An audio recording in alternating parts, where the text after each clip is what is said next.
what I did. Dang. All right, we're officially live on YouTube. Oh, great. Sideways. Well, no, hang on, not yet. It's still uploading. So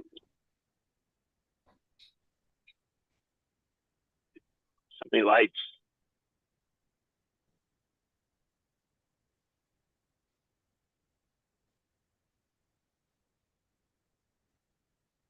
Gotta make sure. We've already got somebody in watching. I freaking love it. Let's go. Live on, what's the word? On the scene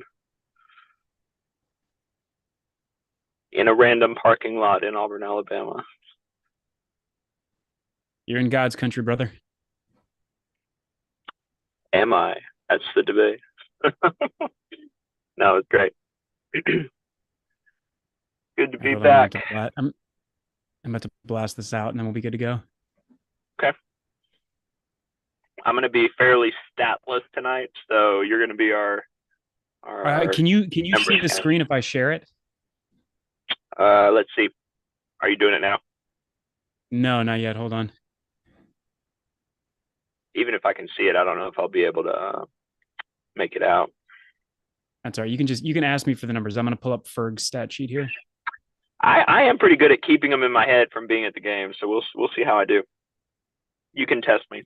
You and Jackson, man, you're both math nerds, and you keep making me do all these calculations.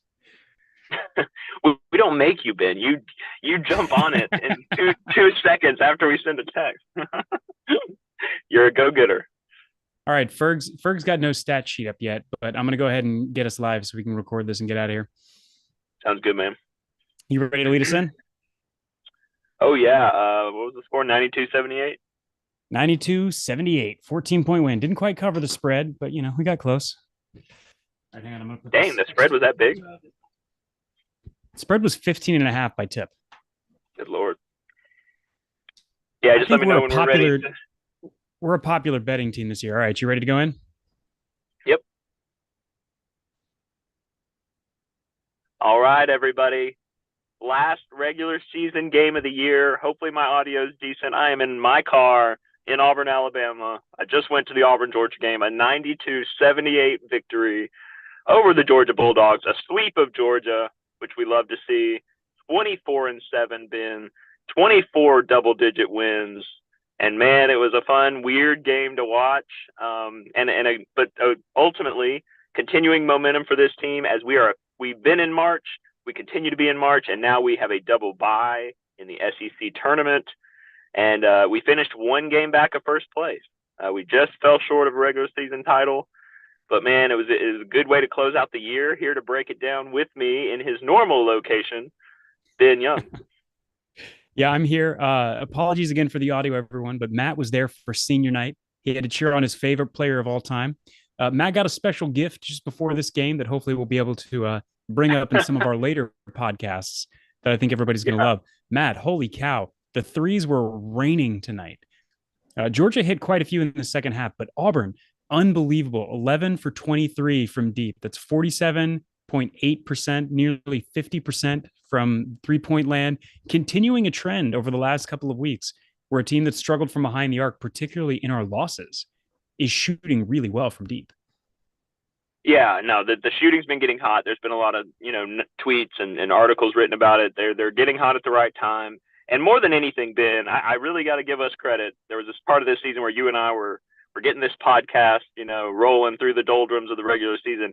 It's the assist, Ben. When we are moving the ball, hitting our open shots, and creating good looks for everybody, it's a completely different team. And tonight was interesting because, first of all, you're right about the threes. And the thing about the threes is almost all of them were in rhythm, off a good pass, and clean looks. And you're going to make a higher percentage when you do that. I've never seen a half of basketball. Auburn had 17 assists in the first half on 19 made baskets, and all 10 players who played had an assist in the first half. I've never seen that before.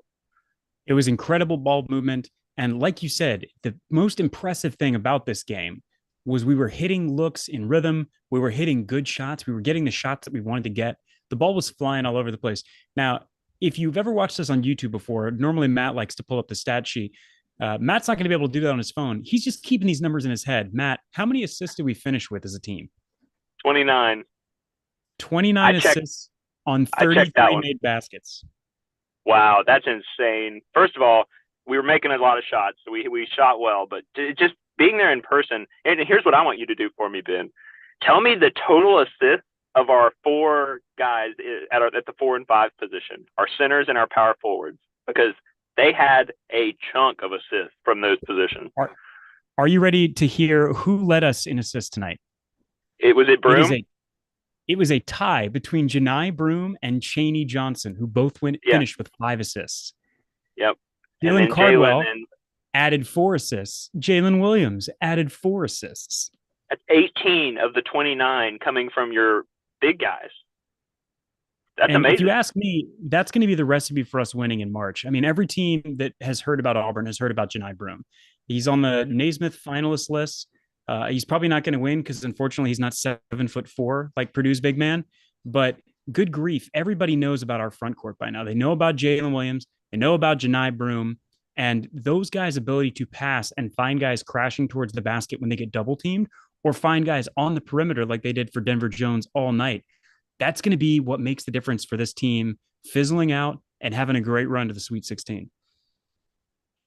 Inside out. And if people are going to insist on doubling Janai, like you said, like he's proven now, he struggled at times with it last year and maybe even at points this year. And look, he's going to have a turnover every once in a while. That's fine.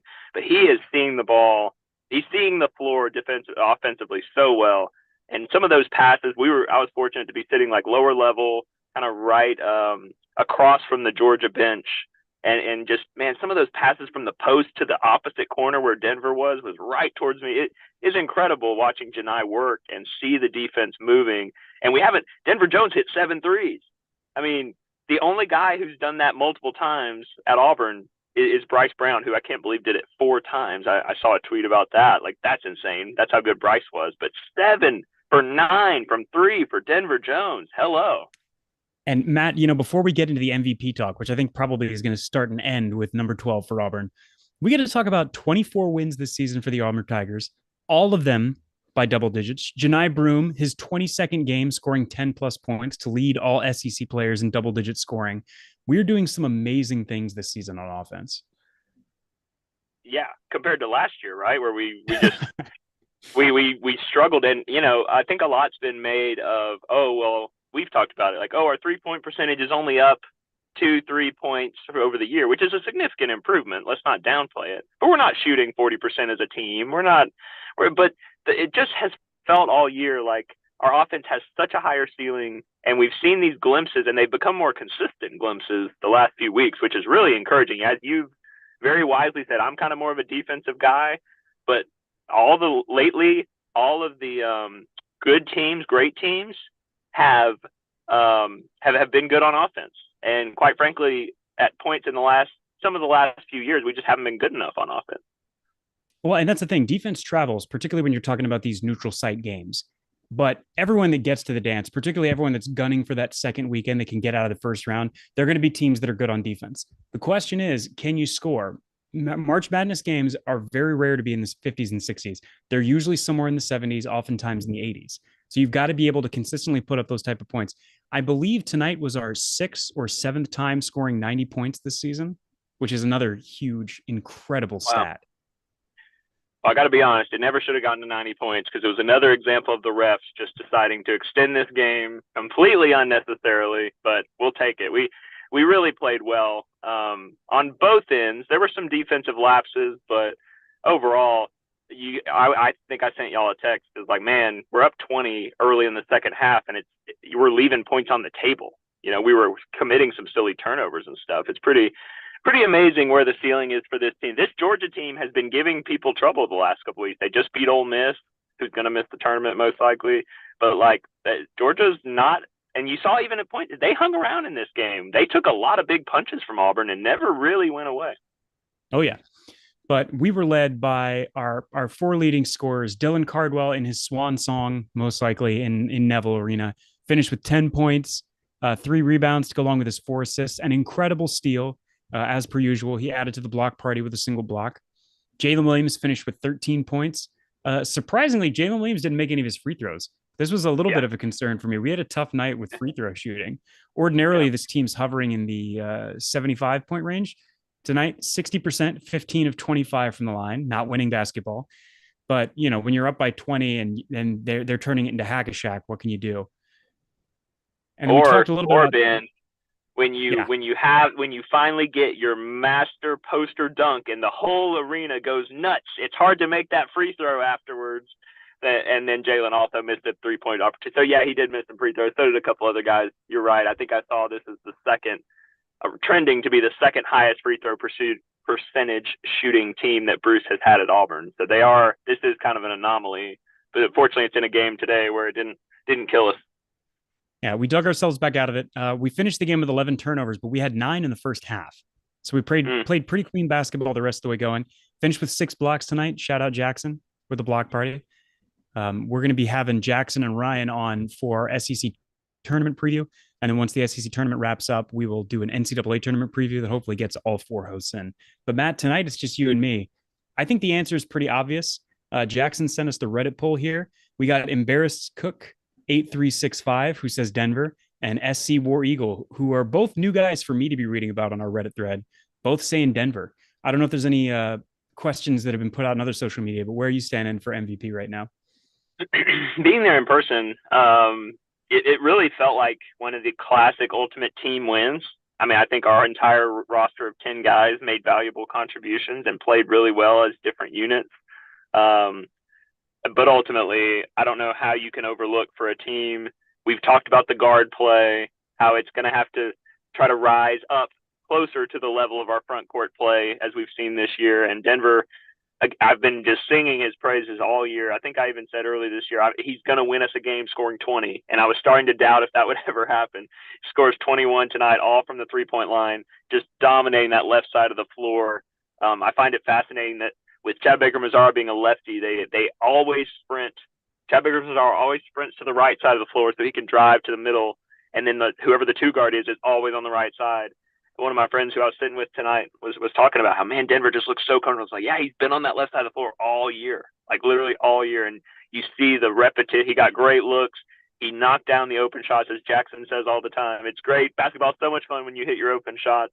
And it's hard to argue that Denver, not only with his 3-point shooting, continuing just to be, I think, our best on-ball defender on the perimeter.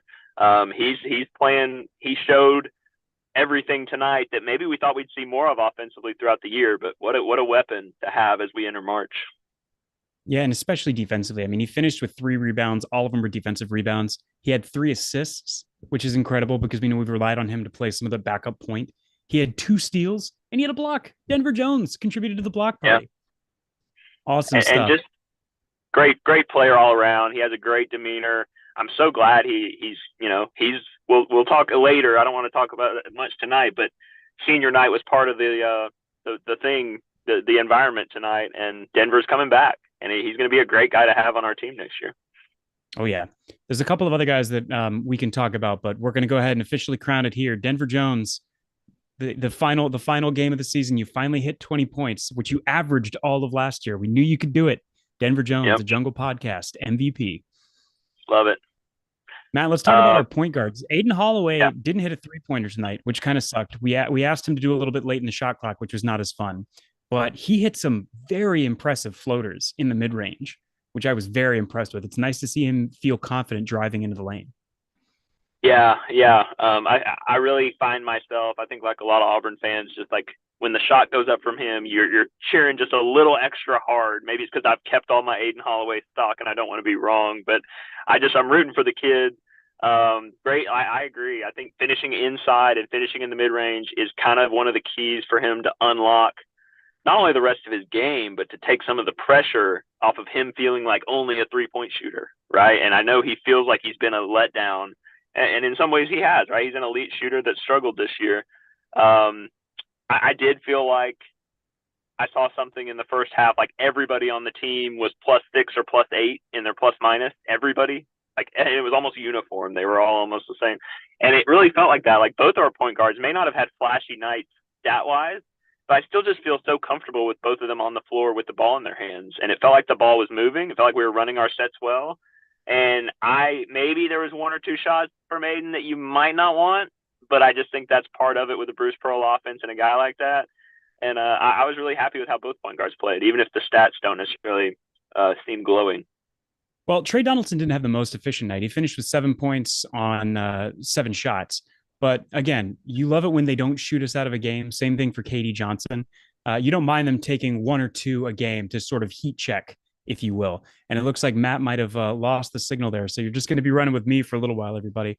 But KD Johnson once again got a weird tech late in the game. That was part of what seemed like the referee's attempt to just continue extending this game out. But he finished with 6 points on 6 shots, 1 of 3 from the 3 point line. He had grabbed 3 rebounds, 2 assists, and of course, a steal. Now, almost everybody had a turnover in your starting group, which is not what you want to see in a game like this. It is a rivalry game, even though Georgia is once again having a down year where if they're going to do anything in the postseason, they got to win the SEC tournament. But you still hope that all of our Georgia guys will show up for this game. And we know that Cardwell did for sure.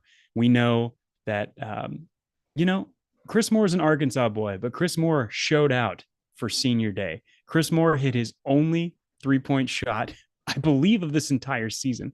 We've asked him to take a bunch, rotating in that 3 and 4 spot. But tonight, he took a clean look in rhythm and made it. He's only averaging 2 points a game this year. So to see him rise above that on senior night, just a special gift. And also a special gift, getting to see the walk-ons on. We don't say Carter Sabera's name on this podcast, but he's a guy that's been there for a long time. I don't know if he's got any eligibility left to transfer out in the same way that Chandler Leopard did, but there's an interesting possibility that I want to talk about while we're waiting for Matt to jump back in. Chandler Leopard was a player. He was a 4-year guy for us, took advantage of the graduate transfer rules and went to Samford. Samford is now going to win their league, and they are shooting some of the best 3 point percentage of any team in college basketball. They are headed for a possible 13 seed in the NCAA tournament. And there's a chance we could have a little reunion with Chandler Leopard. So if Carter Sabera has any collegiate eligibility left, I hope that for him. I hope he goes somewhere where he can be a contributor on a team that wins just as much as he's won at Auburn. Jalen Williams, if I'm doing the math correctly, picked up his 110th win. That is the most all time for any Auburn player. Just an incredible accomplishment for him. And again, on a night where he scored 13 points, 4 assists, 2 rebounds, just a masterful performance for him. We got to watch 2 incredible, thunderous dunks where he very nearly took a man's head off, something Jackson's been begging for all year. So the fans were happy to see it, just as happy as Matt and I were. Matt, I'm seeing you here in the chat. Are you back with us? I got an iPhone 275 here for those of you watching on YouTube. Hopefully that's not going to dox you anywhere. But Matt should be back in here in a little bit. We've talked about just about every player tonight, except for Chaney Johnson. Chaney Johnson continues to be a weapon offensively, which is such a growth from the beginning of the year when we really felt like he was struggling to find his rhythm offensively. We knew he was an athletic freak, which really helped him on defense. He was able to extend, shift his body, get in the lane, force people to take tough shots. But he finished 4 of 9 from free throw. No, that's Dylan. My eyes are terrible. He was 2 of 2 from the free throw line. Perfect. All you can ask for from a power forward. 3 of 5 from the field. He continues to work on this turnaround fadeaway jumper that is just very Dirk Nowitzki. And you can tell that the 4 position is going to be in great hands once Jalen Williams moves on next year. He finished with a total of 8 points, 5 assists, 4 rebounds. I mean, just a great, great stat line from Chaney Johnson. And I believe that just about covers all of the player breakdowns. Chad Baker-Mazar, relatively quiet night. I think Georgia did a pretty good job of keying off on him. He dropped 25 in Athens, so you knew he was going to be a focal point of how they were going to defend us. But unfortunately for Georgia, we had a gentleman by the name of Jalen Williams back on the floor tonight who took 10 shots. Chad Baker-Mazar only took 6. He missed both of his 3-pointers, but he did hit both of his free throws late to continue to stretch that lead and make the game impossible to come back. He also finished with 4 fouls. A lot of that was just the refs being real ticky-tacky with a team that was up too much. When guys would get in the lane, if there was any contact at all, they were calling it on us. But one of the great things about Chad Baker-Mazar is even on a night where he's not scoring, he led this team in rebounding. He pulled down 7 total rebounds, including 2 offensive rebounds. And in that first half, those second chance points were key. That was part of how we were able to extend the game away from Georgia and make sure that they did not come back in it. All right, Matt, go ahead and hop in. Let's see if we can hear your audio. All right, testing, testing. Can we hear There me? we go. You're back, Okay, baby. sorry. I didn't charge my phone last night because I thought it was plugged up. It didn't charge, and so I was on like 4%. But I assumed my car charging situation could hold it. But no video for you. Sorry. Yeah, Um, if you're with us on YouTube, you're getting denied Matt's beautiful face, but I've got the hair to make up for it, I hope.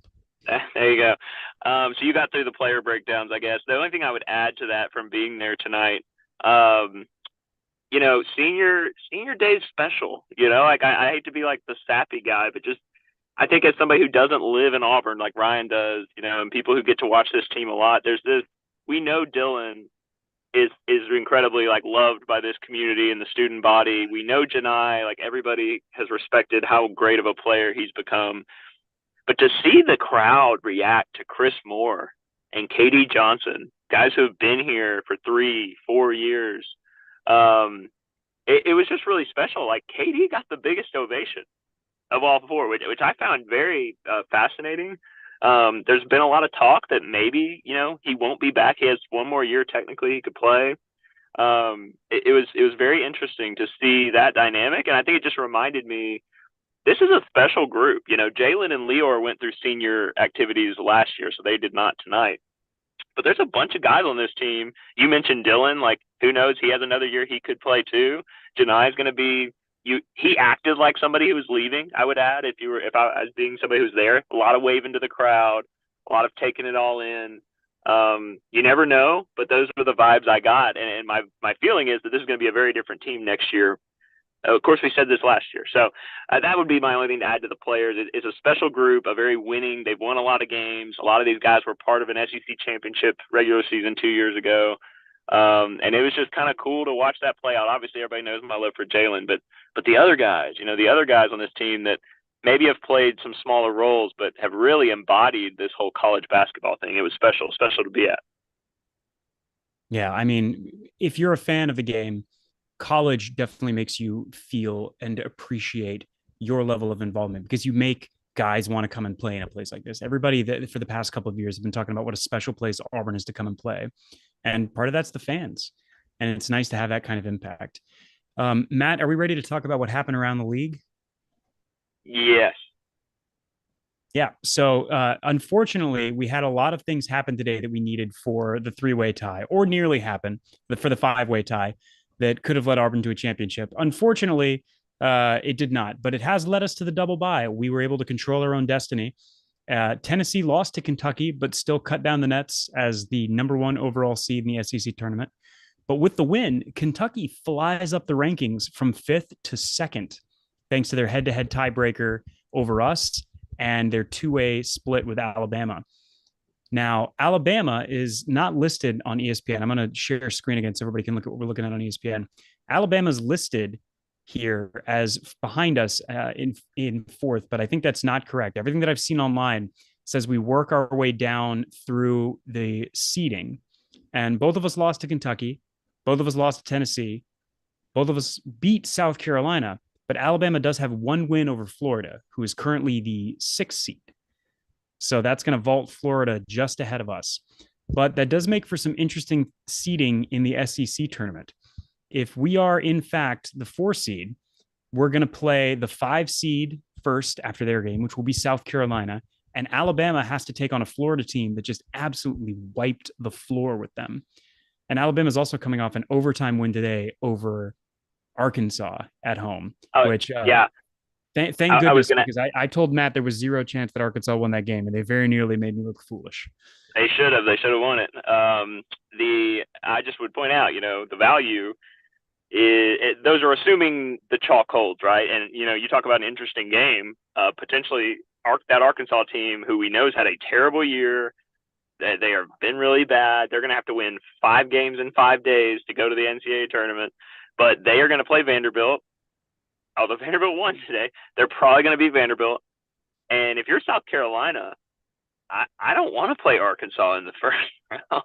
So just reminding people that if I believe we are the 4th seed, I agree with you that it's South Carolina or Arkansas potentially.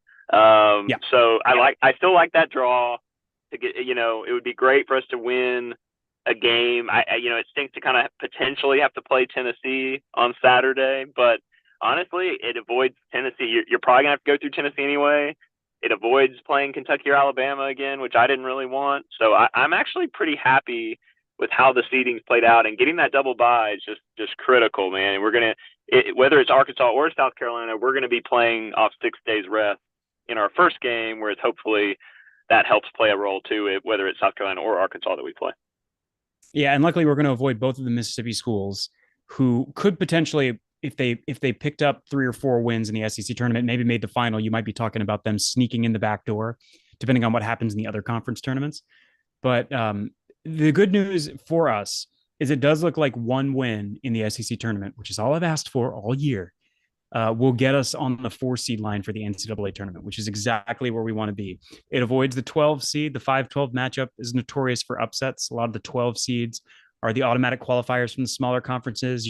Your SoCon, your Ohio Valley, your Atlantic 10 champions that have usually won somewhere between 25 and 30 games. So we're going to avoid a very tough potential first round matchup and maybe wind up with one of the at-large teams at the 13 seed. But that's for Selection Sunday. We'll talk about those matchups as we get closer to it. Right now, our focus is this SEC tournament, and yeah, it's going to be one of 3 teams: Vanderbilt, who we swept; Arkansas, who we beat by 30; and South Carolina, who we beat by 40. So, Bruce is going to do his thing of making sure these guys aren't looking too far ahead. And we haven't been great away from Neville. We've been fine, all things considered, but we're going to have to prove it on the court. We're not a bad road team. I think that's, we had a winning record on the road in the SEC. The metrics bear it out. Like, we almost beat Tennessee and Alabama on the road, which are 2 of the toughest games of the year, if not the toughest. We've played okay. The big monkey on our back, which I think this is why you wanted this, Ben, all year, is, it's crazy. 9 years with Bruce Pearl, so much success, so many good things. But we had the crazy run his first year where we won 3 games to get to the semifinals, which was crazy because that team was not very good. And then the team that won the whole thing and on the way to the Final Four, every other season has been a first game exit for Auburn in the SEC tournament. I mean, that's 7 out of 9 years, one and done. So, he talks about making history. We need to try to find a way to get that one and set up. You talk about an opportunity to increase your seed. I'm fascinated, by the way. I think Auburn might be the most intriguing team nationally with seeding, because if you look at our metrics, we're a 2 seed. Nobody thinks we're going to be a 2 seed because of our quad 1 record and some of the things that have kind of unfortunately happened to our opponents this year in our schedule. But I'm just not sure. Part of me thinks we could be in line for a 3 given the right scenario. And then part of me is like, could they punish us like they did in 19 in a weird way and put us on the 5 line?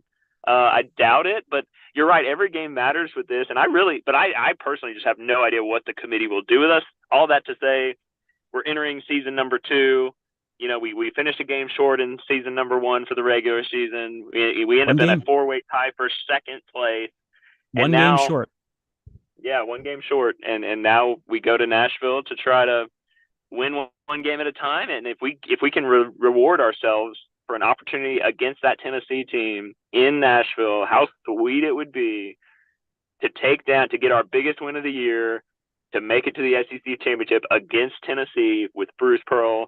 It would be a callback to the 2019 SEC tournament final that I was at. That was incredible. I'm optimistic. I would love to see us get that opportunity to play them again away from Knoxville. I think that would be an awesome game. I think so too, especially when you look at what they did today. I mean, they lost a game in the 80s to Kentucky at home in which Dalton Knecht scored 40. He finally eclipsed the 40-point mark tonight, and they lost.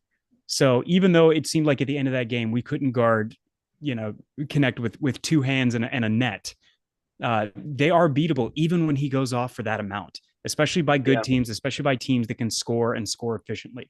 So it feels like Bruce has now got his starting lineup solidified. We obviously have a very healthy Jalen Williams back, and our second unit is really well defined. They all seem to know their roles. There's no mystery about who's getting minutes or who needs to be prepared. I'm excited to see what we do in the SEC tournament. We have a tough game in that first round, and it doesn't get any easier from there.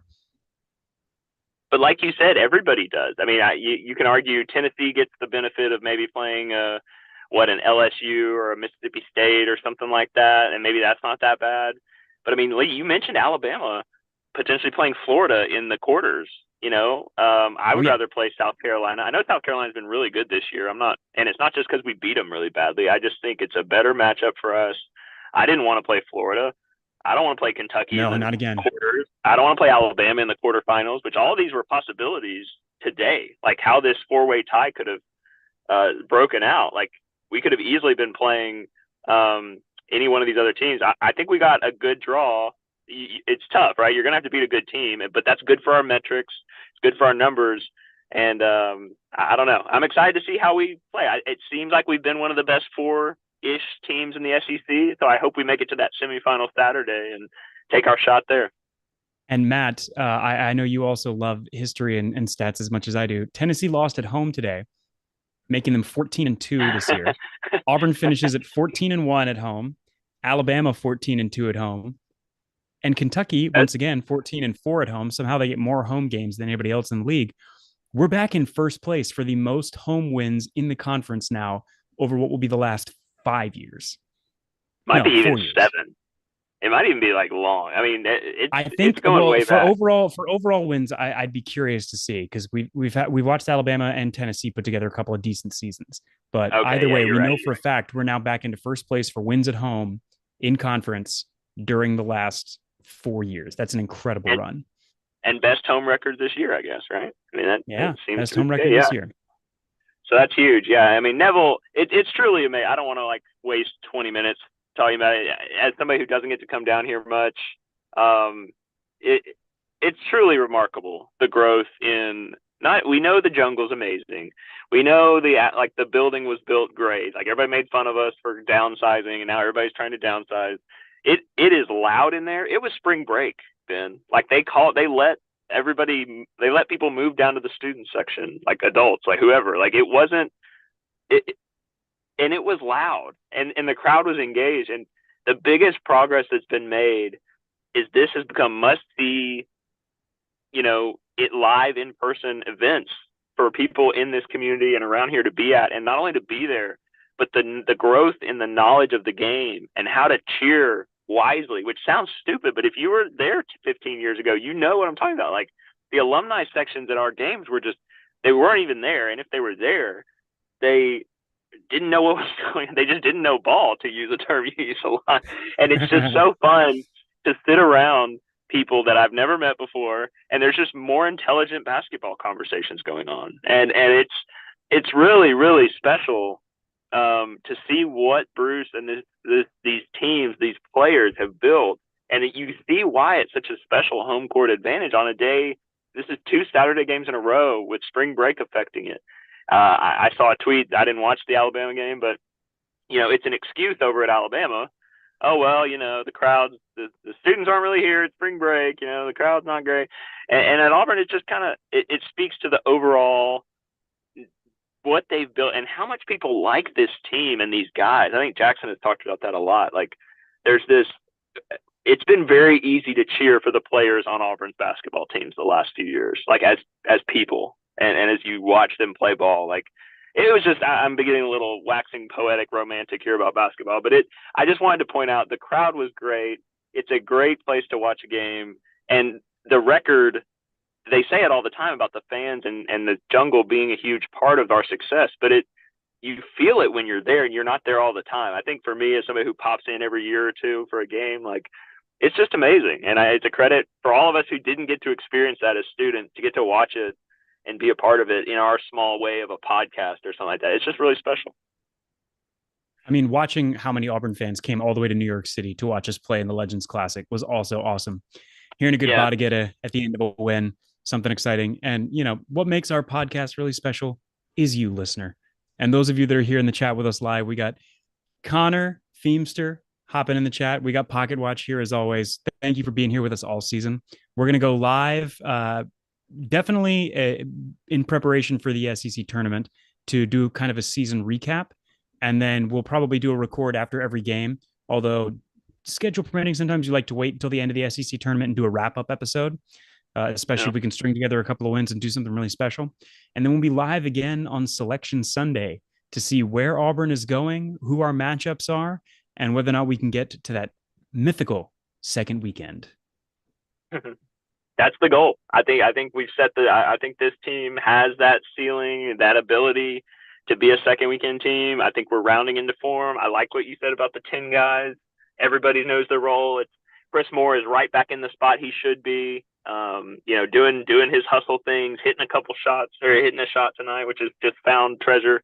So I just really and Chaney's more confident because of his time with Jalen out. You're right, and the point guard situation seems to have I think we're comfortable with just starting Aiden and playing Trey, and if Trey's playing better, Trey's going to play more.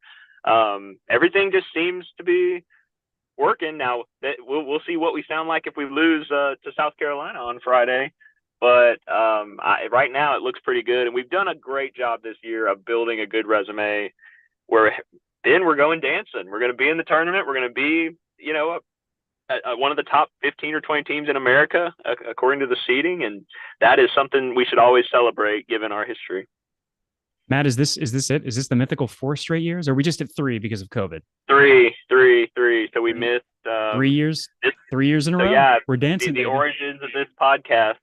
It is, if you go look up the list of programs or teams that ever make 4 consecutive NCAA tournaments, it is alarmingly small, the list, and Auburn has never been on that list. And we have put ourselves in a position where next year, if we can be a tournament team, we will accomplish it. That was something Jackson and I talked about years ago as a metric. Man, what would it be like if we could make 4 tournaments in a row? What would it be like if we could be a top 25 program consistently? We are living in it, my friend. We're here. The golden days are here. Matt, War Eagle, my friend.